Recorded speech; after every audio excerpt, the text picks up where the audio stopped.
The fire was just the beginning. What came after made people wish for fire. Days after the fire, strange things began to happen. Women started miscarrying, healthy pregnancies, gone overnight. No warning, no explanation. Just blood and tears and empty cradles. Men fell sick with fevers that wouldn't break. They would wake up screaming, saying they saw shadows standing over their beds. Shadows with no faces. Shadows that whispered their names. Hunters disappeared in the forest. They would go out in the morning and never return. Such parties found nothing. Not their bodies. Not their weapons. Not even footprints. Just silence. Then one morning, Nneoma woke and saw something that made her blood freeze. Footprints all around Dike's hut, circling it like something had been walking around them all night. But these weren't human footprints. They were clawed, deep, heavy enough to sink into the hard earth. Dike came outside and stared at them. His face went pale. "It's arrived," he said quietly.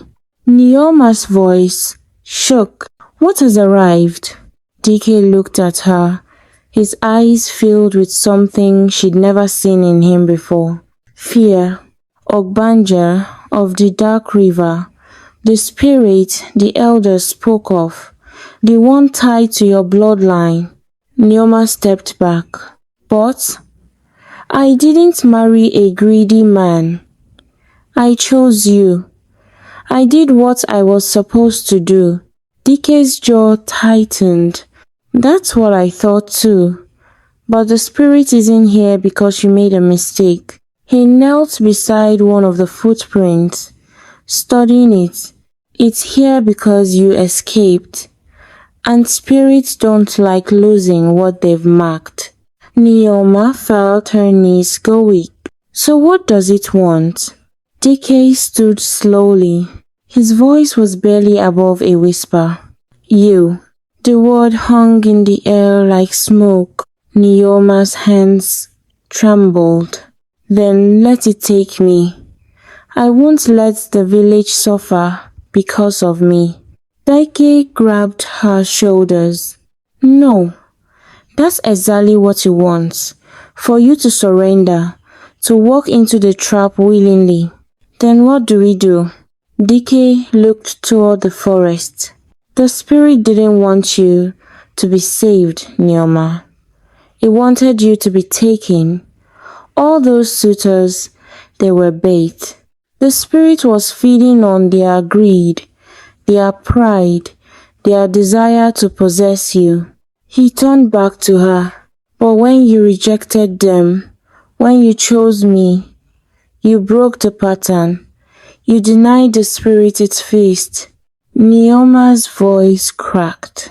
"So, now it's angry." "No. Now it's starving.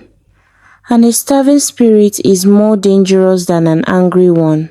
The air around them grew colder. Even though the sun was rising, even though it should have been getting warmer, the cold pressed in like invisible hands. Nneoma wrapped her arms around herself. "What does a starving spirit do?" Dike's voice went flat. "It takes everything. Until someone stops it, or until there's nothing left to take." That night, the elders revealed a secret so shameful. Nneoma's father couldn't even look her in the eyes. The elders called another meeting. This time, they didn't hide it from the village. Everyone gathered. Fear hung in the air like thick fog. Ezieni stood in the center, his face carved with regret. "There is something we did not tell you," he began. "Something that must be spoken now, before it's too late." The crowd murmured. Nneoma stood beside Dike, her heart pounding. Eziani's eyes found her father. Awkwardly stand. Her father rose slowly. His shoulders slumped. His face aged beyond his years. Tell her, Eziani commanded. Tell your daughter what you did. Okwudili's voice came out broken. When you were a baby, Nneoma, you fell sick. Your body burned with fever. You cried without stopping. Your mother and I, we tried everything. His hands shook. We called healers. We made sacrifices. We prayed to the ancestors, but nothing worked. You were dying. Tears ran down his face. So, I went to the dark river at midnight, alone, and I called out to the spirit. Nneoma's stomach dropped. I begged it to save you. I offered anything at all. His voice broke completely, and the spirit answered. It said it would heal you, but it demanded payment. Nneoma could barely breathe. What payment? Her father fell to his knees. Your destiny. The spirit said when you grew, you would marry into wealth and power, that your beauty would attract kings and princes, and when you married one of them, the spirit would feed on that union, on the pride, the greed, the corruption. He looked up at her, his eyes red and swollen. I didn't understand what it meant. I just wanted you to leave. So I agreed. Nneoma felt the world tilt. Her legs gave out. Dike caught her before she fell. You sold me, she whispered. Her father sobbed. I wanted you to leave. I didn't know. I didn't understand what I was agreeing to. Nneoma stared at her father, not with hatred, but with something worse. Sadness. Deep, crushing sadness. Because she understood. He loved her. He had tried to save her, but in doing so, he had bound her to something darker than death. Her mother stood beside him, weeping. We thought if you married well, everything would be fine. We thought the spirit just wanted you to be happy. Nneoma's voice came out flat. The spirit didn't want me happy. It wanted me consumed. Eziani nodded slowly. That is why your rejections were not rebellion, child. They were survival. Your spirit fought against the bargain your father made before you could even speak. Nneoma looked at Dike. So when I married you, Dike finished her sentence. You broke the agreement. You denied the spirit what it was promised. And now, thunder rumbled in the distance. Even though there were no clouds, the ground trembled slightly. And from the forest, a sound, low, angry, a sound that made grown men grab their children and run for their huts. Dike's hand went to his blade. Now it's coming to collect what it thinks it's owed. Dike knew what had to be done, and it terrified him more than any spirit ever could. That night, Dike told Nneoma the truth. The spirit will not stop until he takes something. Nneoma's voice cracked. Then let it take me. I won't let anyone else suffer. Dike grabbed her hands. His grip firm but gentle. No, it has already taken enough from you. Your childhood, your peace, your choices. I won't let it take your life too. Tears streamed down her face. Then what do we do? Dike's eyes were calm. Too calm. The kind of calm that comes when someone has already made an impossible choice. I go into the forest, I face it, and I offer it something it can't refuse. Nneoma's heart stopped. What could you possibly offer a spirit? Dike's voice dropped to a whisper. My pride, my strength, my life. No, Nneoma said immediately. No, we find another way. But Dike shook his head. There is no other way. I am the boundary keeper. This is what I was born to do. To stand between the village and the darkness. To sacrifice when no one else can. He cupped her face in his hands. Your father made a deal he didn't understand, but I understand exactly what I'm doing, and I'm doing it willingly. Nneoma tried to pull away, but he held her gently. Listen to me. If I don't do this, the spirit will take you, then the village, then everyone you've ever known. But if I go, if I offer myself, it might be satisfied. Might? She whispered. Dike's jaw tightened. I can't promise it will work, but I can promise I'll fight until there's nothing left of me to give. Before dawn, Dike prepared. He gathered bitter herbs, drew symbols on his skin with white chalk, tied charms around his wrists, and took his bow and blade.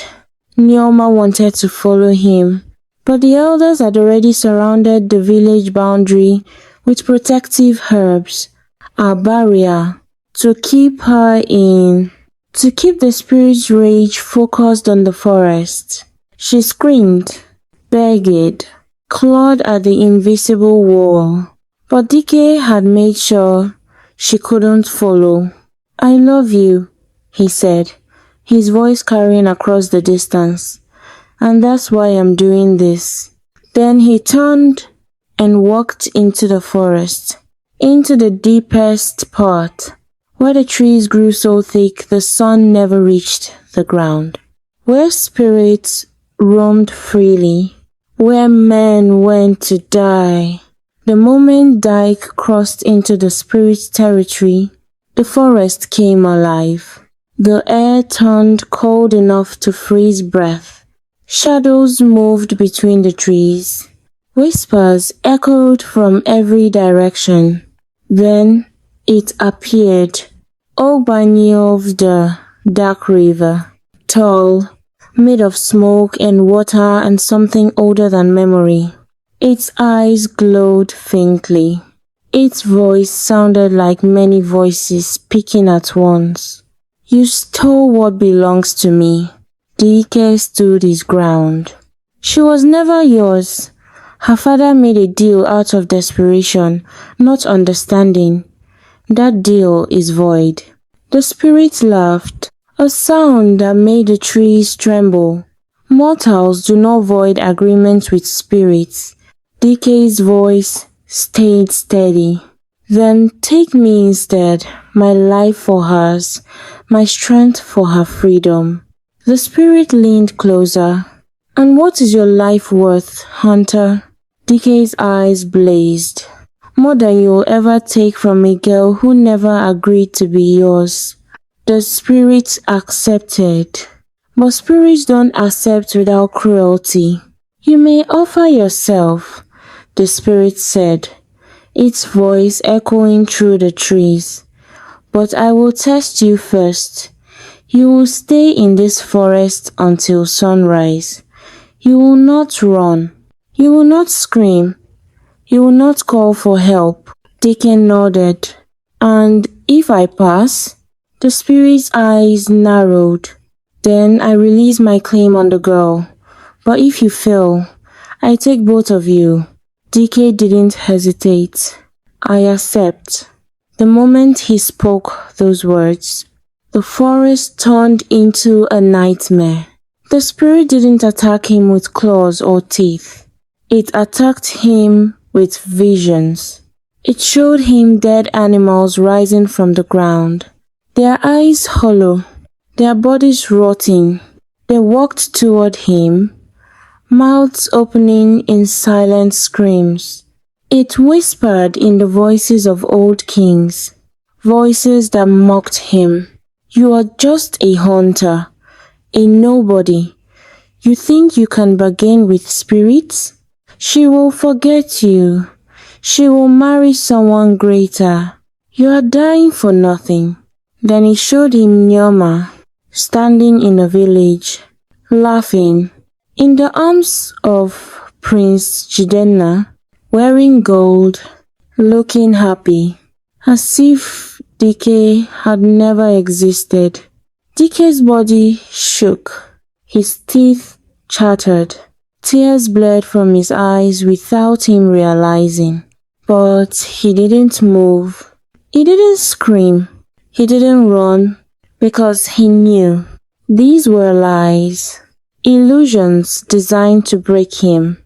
The spirit was testing his resolve, his love, his truth. So he stood, even when his legs trembled, even when his heart felt like it would burst, even when the voices grew so loud he thought his mind would shatter. He stood, and he whispered one thing over and over. She is free. She is free. She is free.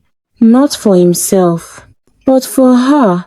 Back in the village, Nneoma couldn't sleep. She sat at the boundary, staring into the forest, tears streaming down her face. Her mother sat beside her, silent. Her father knelt nearby, praying. The entire village was awake, watching, waiting, because everyone knew if Dike failed, they all would pay the price. The night stretched on forever. Every sound from the forest made people jump, every rustle, every distant cry. And Nneoma prayed to ancestors she barely believed in, to spirits she feared, to anything that would listen. Please, bring him back, please. When the sun finally rose, the forest screamed. The moment the first ray of sunlight broke through the trees, the spirit shrieked, a sound so loud the entire village covered their ears. Birds exploded from the forest. The ground shook, and then silence. Complete, total silence. Nneoma stood, her heart pounding. Dike, she whispered. Then she saw him, stumbling out of the forest, barely standing, his body covered in sweat, his eyes bloodshot, his lips pale, but alive. Nneoma ran. She didn't care about the boundary. She didn't care about the elders yelling at her to stop. She ran straight to him and caught him just as his legs gave out. You did it, she sobbed. You did it. Dike's voice came out as a broken whisper. It is finished. She held him tight, crying into his chest. The village erupted in cheers. People shouted, danced, thanked the ancestors. The elders bowed their heads in respect. Even her father, broken and ashamed, wept with relief. But Dike wasn't finished. He reached into his pocket with trembling hands and pulled out a small object, a coral bead, a royal bead. Nneoma frowned. Where did you get that? Dike's eyes turned hard despite his exhaustion. The spirit showed me the truth during the trial. Prince Jidenna didn't just want revenge. He went to a dark priest. he bought a curse to unleash the spirit on this village. The crowd gasped. Dike continued, his voice growing stronger. He didn't know what he was doing. He thought he was hiring someone to punish you. But what he actually did was wake something that wanted to consume everything. Nneoma's blood ran cold. So the prince is the reason the spirit returned with so much rage. He fed it, gave it power, gave it permission to attack. As if summoned by his name, a messenger arrived from Alangu Kingdom. Out of breath, covered in dust, his face pale with fear. Prince Jidenna is dead, he announced. The village went silent. How? An elder asked. The messenger swallowed hard. He was swallowed by the earth in front of the entire palace. His feet sank into the ground and he couldn't be pulled out. He screamed for help, but the more they pulled, the deeper he sank. The messenger's voice shook. The priest who helped him ran away, screaming that the prince had angered forces beyond his understanding. Nneoma closed her eyes, not with joy, but with sadness, because pride had destroyed him, just like it destroys everyone who lets it rule them. The prince was gone. The spirit was appeased, but the lesson was just beginning. Days later, the village held a gathering, not to celebrate, but to reflect. The elders sat under the Nuku tree. For the first time in years, they invited Dike to sit among them, not at the edge, not as an outsider, but in the circle, as an equal. The village watched in silence. As Ani spoke first, "We have been fools." His voice cracked with age and regret. We worshipped wealth. We chased status. We mocked the very man who kept us alive. He looked at Dike. "Forgive us, Keeper. We didn't see. We didn't understand." One by one, the villagers came forward. Men who had laughed at Dike. Women who had gossiped about Nneoma. Parents who had pulled their children away from both of them. They bowed. They apologized. They wept.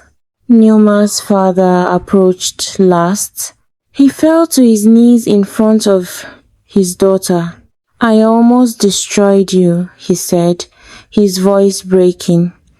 "I thought I was protecting you, but I was binding you to something evil." Nneoma knelt beside him. "You saved my life when I was a baby. You made a mistake, but your heart was in the right place." She helped him stand. "I forgive you." Her father collapsed into her arms, sobbing, and for the first time since the ordeal began, the village felt like family again. From that day forward, things changed. The village no longer judged people by their wealth. They no longer dismissed the quiet ones.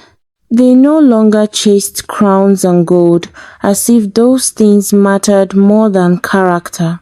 Mothers taught their daughters, "Beauty is a gift, but wisdom is a shield."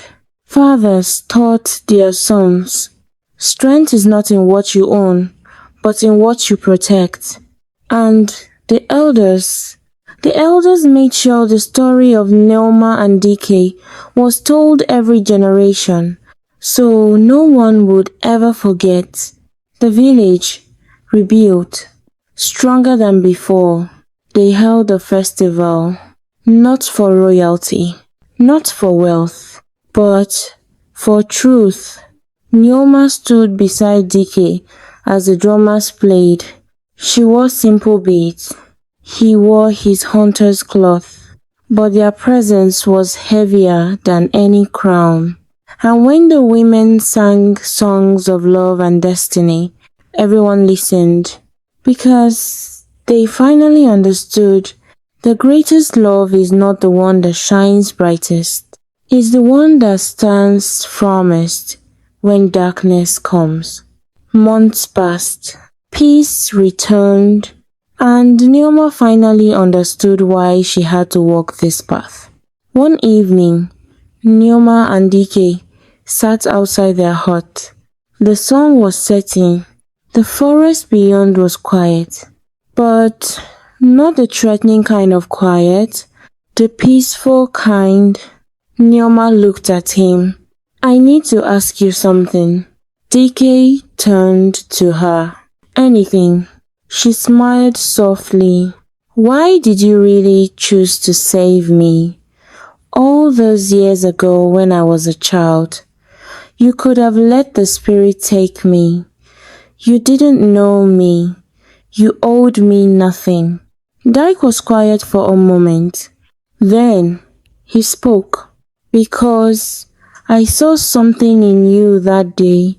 Even as a child, you were fighting. Even unconscious, even pulled by the current, your spirit was fighting." His voice grew softer, and I thought, if this girl has that much will to live, then she deserves a chance. Nneoma's eyes filled with tears. "I chose you," she whispered, "because you were real, because you didn't want to own me. You wanted to free me." Dike held her hand. We freed each other. Nneoma looked toward the village. "Do you think they've really learned?" Dike smiled. "Some have. Some will forget when the next shiny thing comes along, but enough have learned, and that's what matters." He stood and helped her up. "The lesson isn't for everyone, Nneoma. It's for the ones who are ready to hear it, the ones who will carry it forward, the ones who will remember when the next test comes." Nneoma nodded. "And what about us? What's our lesson?" Dike looked at her with love in his eyes. "That sometimes the future really is a trap dressed as gold, and sometimes the person everyone overlooks is the one sent to save you." As the sun disappeared below the horizon, Nneoma made a silent promise to never forget, to never let pride rule her, to never chase what glitters when what matters is standing right beside her. And Dike made his own promise to keep standing at the boundary, to keep protecting, not for recognition, not for thanks, but because some battles are fought in silence and some victories are never seen, but they matter just the same. This story isn't just about a girl and a hunter. It's about every person who has ever been pressured to choose what looks good over what feels right. Here's what Nneoma's story teaches us. Sometimes the people who love you the most can make deals that bind you without meaning to. Parents make promises they don't understand. Traditions create expectations that trap instead of protect. And society will always try to convince you that wealth, status, and power are more valuable than peace, truth, and freedom. But your spirit knows, deep down, beneath all the noise and pressure and judgment, your spirit knows what's right for you. And when you listen to it, when you have the courage to say no to what everyone else wants, you might be called stubborn, foolish, cursed, but you'll also be free. The princes and chiefs in this story represent something we all face. Attractive traps. Things that look like blessings but are actually chains. Jobs that pay well but destroy your soul. Relationships that look perfect but feel empty.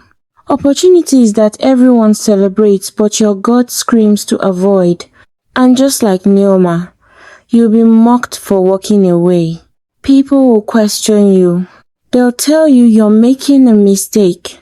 They'll call you proud, difficult, unrealistic. But here's the truth they won't tell you. The people who mock you for protecting yourself are often the same people who won't be there when the trap closes. And the hunter in this story, he represents the people in your life who don't shine the brightest, but stand the strongest. The friend who doesn't have much but shows up when everyone else disappears. The family member who's quiet but carries burdens no one sees. The partner who doesn't impress the crowd but protects you in silence.